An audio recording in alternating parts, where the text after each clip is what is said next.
ചേലക്കരയിലെ ചെക്കന്മാരൊക്കെ ഇപ്പൊ ക്ലാസ് ആട്ടാ.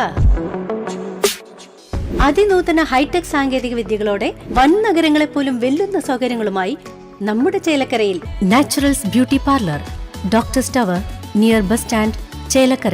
കാർഷിക മേഖലയ്ക്കും ഭവന നിർമ്മാണ മേഖലയ്ക്കും പ്രാധാന്യമേകി പഴയന്നൂർ ബ്ലോക്ക് പഞ്ചായത്തിൽ വികസന സെമിനാർ നടന്നു.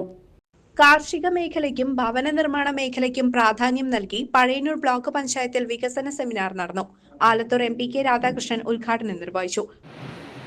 താഴേക്ക് വികേന്ദ്രീകരിക്കാൻ തീരുമാനിച്ചത് നിങ്ങൾക്കെല്ലാം അറിയാവുന്ന പോലെ 9ാം പഞ്ചവത്സര പദ്ധതിയോടുകൂടിയാണ്.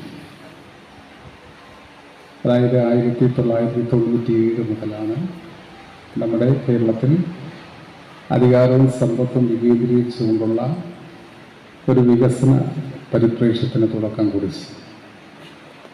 ഏകദേശം 28 വർഷമാണ്. 2 വർഷം കൊണ്ട് കഴിഞ്ഞ 30 വർഷം. 97 നാം ഈ പദ്ധതികൾ ചർച്ച ചെയ്യുന്ന സന്ദർഭത്തിൽ നമുക്ക് മുന്നിൽ ഒരു മോഡൽ ഉണ്ടായിരുന്നില്ല. എങ്ങനെയാണ് അധികാരവും സമ്പത്തും കൈകാര്യം ചെയ്യുക എന്നുള്ളതിനെ സംബന്ധിച്ച് കൃത്യമായിട്ടുള്ളൊരു മോഡൽ ഉണ്ടായിരുന്നില്ല, മാതൃക ഉണ്ടായിരുന്നില്ല.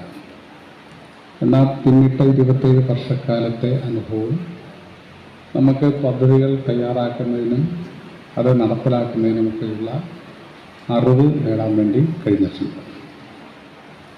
നേരത്തെ അധികാരവും സമ്പത്തും കൈകാര്യം ചെയ്ത് പരിചയമില്ലാത്ത ഒരവസ്ഥയായിരുന്നു നമുക്കുണ്ടായിരുന്നത്.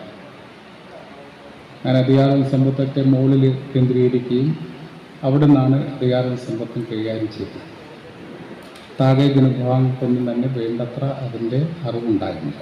Pazhayannur block panchayat president KM Ashraf അധ്യക്ഷനായിരുന്നു. അതിനുശേഷമുള്ള 2ാം വർഷം ഉപജീവനത്തിന് സഹായകരമായ മുച്ചക്ര വാഹനങ്ങൾ വിതരണം ചെയ്യാൻ നമുക്ക് കഴിഞ്ഞിട്ടുണ്ട്. ഈ ഭരണസമിതിയുടെ ആദ്യഘട്ടത്തിലുള്ള അന്വേഷണത്തിൽ സാമ്പത്തികമായി പിന്നാക്കം നിൽക്കുകയും വരുമാനത്തിൽ വളരെ കുറഞ്ഞു നിൽക്കുകയും ചെയ്യുന്ന പരമ്പരാഗത ഈറ്റാമുള തൊഴിലാളികൾ അവരെ സഹായിക്കുന്നതിന് ആവശ്യമായിട്ടുള്ള ഒരു ചെറിയ ഇടപെടൽ ബ്ലോക്ക് പഞ്ചായത്തിന് ചെയ്യാനായിട്ടുണ്ട്. ബ്ലോക്ക് പഞ്ചായത്തിന് വലിയ ആഗ്രഹമായിരുന്നു ഒരു വാർഡിൽ ഒരു കുളം എന്നത്. നേരത്തെ ഞാൻ സൂചിപ്പിച്ചതുപോലെ ദേശീയ തൊഴിലുറപ്പ് പദ്ധതിയെ കൂടി സംയോജിപ്പിച്ചുകൊണ്ട് നാട്ടിൽ വരാനിരിക്കുന്ന ഭീകരമായ ജലക്ഷാമം പരിഹരിക്കാൻ ആവശ്യമായിട്ടുള്ള ഒരു ഇടപെടൽ എന്നതാണ്.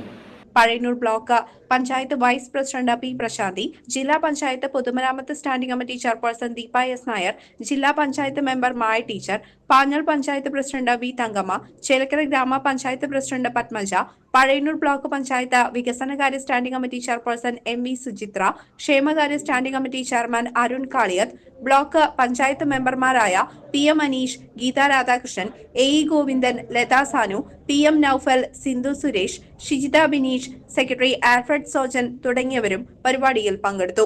വരുമ്പോൾ എൻ്റെ മനസ്സിലും ഉണ്ടാകുന്ന ഒരു കാര്യം, എൻ്റെ ഡിവിഷനിലേക്ക്, എൻ്റെ പ്രദേശത്തേക്ക് അടിസ്ഥാന ഭൗതിക സാഹചര്യങ്ങൾ എങ്ങനെ മെച്ചപ്പെടുത്താം, കൺമുന്നിൽ കാണുന്ന പ്രശ്നങ്ങൾക്ക് എങ്ങനെ ആ പ്രതിസന്ധികളെ മറികടക്കാം എന്ന് മാത്രമേ ചിന്തിച്ചിട്ടുള്ളൂ. പക്ഷേ നാച്ചുറൽ റിസോഴ്സിനെ പ്രൊമോട്ട് ചെയ്ത് കൊണ്ടുവന്നാൽ മാത്രമാണ് മനുഷ്യരാശിക്ക് നിലനിൽപ്പുള്ളൂ എന്നുള്ളത് ഈ ഉദ്ഘാടന പ്രസംഗത്തിൽ നിന്ന് വളരെ വ്യക്തമായിട്ട് മനസ്സിലാക്കിയ ഒരു കാര്യമാണ്. ഈ ഉദ്ഘാടക പ്രസംഗകനും അധ്യക്ഷ പ്രസംഗനൊക്കെ പറഞ്ഞതുപോലെ ആദ്യത്തെ ഘട്ടം എന്നുള്ള നിലയ്ക്ക് 282 PMAY വീടുകൾ നടപ്പിലാക്കാൻ ഈ ബ്ലോക്ക് പഞ്ചായത്തിന് സാധിച്ചിട്ടുണ്ട്. വലിയ അഭിമാനകരമായ ഒരു നേട്ടമായിരുന്നു.